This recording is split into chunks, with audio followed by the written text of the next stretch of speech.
You are watching episode number 11 of Guild Wars 2 Online's pre-season of PvP commentaries, and today we have a tournament bout for you between Mostly Harmless and the pros, and we're on the brand new PvP map, the Legacy of the Foe. Mostly Harmless are running a similar setup that we've seen previously, utilising 2-staff Elementalists to lay down lots of combo fields, and for the rest of the team can then activate these for an added edge in combat. They're also using some very control-based professions. They've got a Guardian in there and the Engineer, which combined with those Elementalists' AoEs will give them some serious firepower in those team fights. The Warrior tops the team off, bringing that high single target burst damage to the mix. The pros using a very offensive setup without as much control as Mostly Harmless. This may give them an edge in those skirmishing fights and the roaming battles between lanes, but it might leave them wanting some more sustain in those extended battles over the actual capture points, unless they're able to really move their players around the map, perhaps using Mesmer Portals or maybe the AoE Swifter Spoon. This could be an issue for them, but we're going to get into the start of the game now and see how both teams fare. So we're going to be following Fistina for this match, and he's playing an Engineer for Mostly Harmless. It looks like we're going to head towards the waterfall at the start of this game and then go for a quick cap on that. It's a fairly solid move at the moment to send the Engineer to one of the side points, because they can basically just stay there and defend it by themselves and hold it for long enough to wait for some support to come in. We've got a player there from pros coming in here. It's one of their thieves. Looks like we've got a player in the background there from pros you just saw running by towards Mostly Harmless' base, so it seems they're sending a player very early on to go and make a push to take down one of the gates. They're already DDing on the gate there. We've got a 3v2 going on here at the moment, so Mostly Harmless are having to play defensive. But they've got a Warrior or a Guardian coming in there as well. They've got a Warrior and a Guardian now coming in to support them, so they're now bringing some critical mass to turn this into a 4v3. So we're going to get a rally there from Mostly Harmless' Guardian coming in to support us, getting us back up on our feet. The way they've built these side capture points in this map is really interesting. They've got them up on little sort of ledges, so as soon as you fall off you have to run around them a little bit and come up one of the slopes to get back on top to start capturing it again, so it does penalise you for kiting, which is quite an interesting way they've set it up, that you've actually got to try to really be precise on how you kite on these areas. The Lord is under attack currently for Mostly Harmless. They're going to have to fall back and try and stop them from taking that. They have managed to take a triple cap though. This is definitely an interesting tactic going on here. It seems pros have gone for the Guild Lord right out the bat. They've made a big push here. You can see they've made a big push towards it there. But Mostly Harmless have preferred to go for the capture points, see who's going to pay off best. It does seem at the moment that Mostly Harmless are definitely winning this fight. They managed to push down both those players there to stop them from finishing off Rise, which is a fantastic gameplay to support their teammate. Got the Mesmer up here as well, and Rise is now back up on their feet. It looks like Mostly Harmless have definitely taken a very strong lead, and pros did make a mistake going for that early Guild Lord kill. It's definitely developing tactics for this map at the moment, and everyone trying out different systems. I think pushing that Guild Lord that early on is definitely a big risk, as it has, of course, as you can see, given Mostly Harmless a 100-point lead, and we're only about a minute and a half into the actual game itself. Sorry, we're about 2 minutes into the game itself even.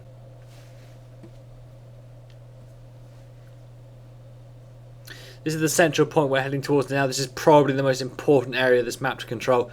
It's really, really important at the moment in the meta of the game, because it just gives you access to so much more. The team that control the central point have easier access to both side points. They have easier access to the other team's gates to go get their Guild Lord. They've got a lot more control in general. So you can see Fistina there is repeatedly checking back to the waterfall to make sure it's okay. He's going to rush in now and try to make sure we're defending this point well. We've got the Warrior there. We've got quite a few players from pros turning up. Looks like the Engineer is taking quite a beating though, and will be going down shortly. Switching over to the Mesmer, you can see there they did have him targeted, so you could tell which one was which.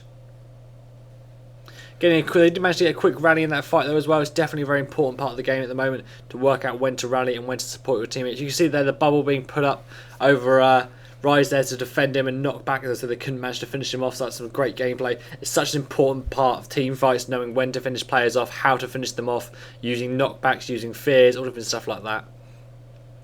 We can see here one of the players from pros is going for a cap over at the waterfall, so we're going to have to come over here and engage against them. It's their Elementalist there setting up a static field to push us back. That's the beauty of those tight little entrances they've set up for those capture points, is that you're really confined to your route you're going to take to access it, so they can really control you a lot better. It's quite an interesting area as well. We just saw that ledge he was running up on. That actually banks up right the way around, so a ranger can actually sit up on top of it and just snipe down onto the actual capture point and provide support from a really safe distance. It's not really been utilised very much, but it is an interesting area. It is the same over at the quarries, where it banks all the way up around. Elementalist there for pros just being taken down in this 2v1. So you see mostly Harmless just bringing the extra player that makes such a difference, and they're holding on to their solid lead at the moment.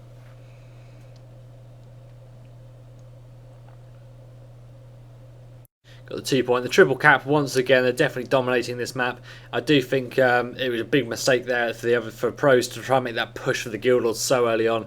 It's really more important to have a big fight on that central point, and the team that takes that central point and then have a lot more control. This map does tend to snowball quite a lot, and once the team does seem to get control of that central point and they sort of lock it down really well, they can then snowball quite hard from then onwards.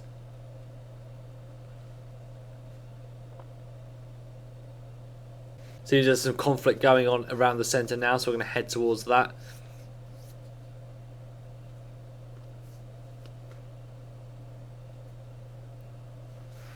That thief there possibly going to try and slip around the back, perhaps go for our guild lord, or perhaps try to move back around here. Yeah, he has. He's tried to come back towards the waterfalls. A good play there from Fistina to make sure he comes back here rather than pushing that central point to play it safe. It's definitely the key role at the moment for an engineer, just to be given a point to control, and that is their key and most important part of their job. You see Blitzwing there did have quickness up for a while, but he didn't really manage to utilise it properly. That's this great control that is provided by the net turret and stuff like that. It does really help you. And that's an interesting point being used there. Rather than actually trying to stomp the thief, which is currently really difficult to do, it's much easier just to stack up some conditions on them and just let it DD them down. See there, you see he's finished off. That's the bleeding condition there, and the poison just finishing him off. It's definitely the best option as it stands. It's very irritating chasing the player around. I'm really kind of wondering whether they're going to change the downstate a little bit to make it a little bit easier to finish a player off just by shooting them. Because as it stands at the moment, it does kind of tend to favour melee classes a lot more than range classes and things like that. Imagine if you're a ranger and you manage to finish someone off from a group of players who are around a capture point, you can't actually get in there to finish them, which is really irritating. So I do wonder whether they're going to change it so maybe you can just try to DD them down and things like that. We'll see what happens. So mostly Harmless have got a very, very strong lead at the moment. They're really dominating this match. Pros are definitely not out of the game. They are still trying to pull it back and capture these points. It was just that big risk they took at the start of this game. If it paid off and they had got the Guild Lord, it would have definitely put them in a good position. But still, they lost the free capture points. You've got to commit so many players to actually go for the Guild Lord. And it's really not worth it as it stands, I don't think. It's maybe worth it as a finisher to try and finish another team off or something like that. Try and end a game quickly perhaps.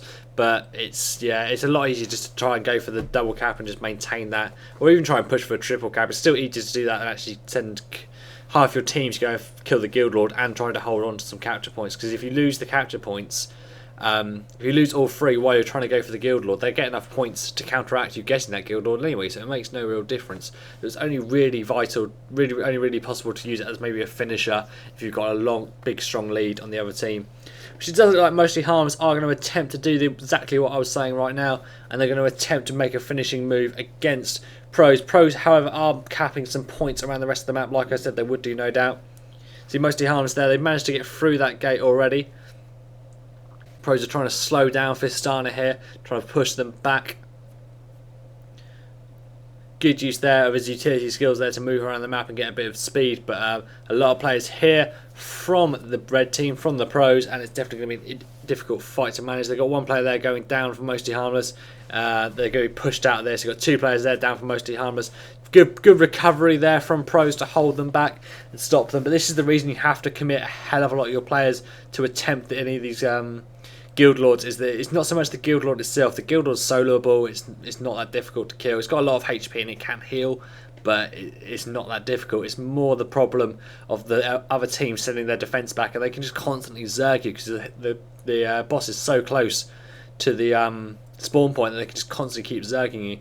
So it seems the Lord is under attack now of mostly Harmless. So it does seem the Pros did manage to make a strong counter there, while mostly Harmless were over at the other side. They are having to now fight on multiple fronts. We're being engaged here strong on the central point as well, so definitely a good move here from Pros. So they've got players from mostly Harmless down, they've got players from mostly Harmless trying to defend the base.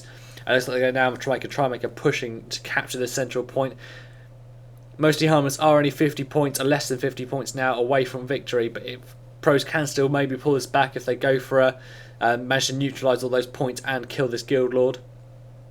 It doesn't look like mostly Harmless have brought the players in though, and they are now controlling the Guild Lord very well. Looks like they're going to manage to save that. Players there going down left, right and centre for the pros. Warrior there turning up, but he's going to be a little bit too late, getting quickly crippled there. DD is going to be engaged against this Guardian jumping in there. Warrior jumping in as well. That Great Sword Warrior there jumping in is going to try and no doubt try and get some 100 blades off. But there we go, the game is over. Mostly Harmless really dominating that game, really controlling the flow of the match. It's absolutely fantastic. No doubt the pros did make a big mistake trying to go for the early Guild Lord kill, as that was what really cost them this match. It just set them up badly for the rest of the game.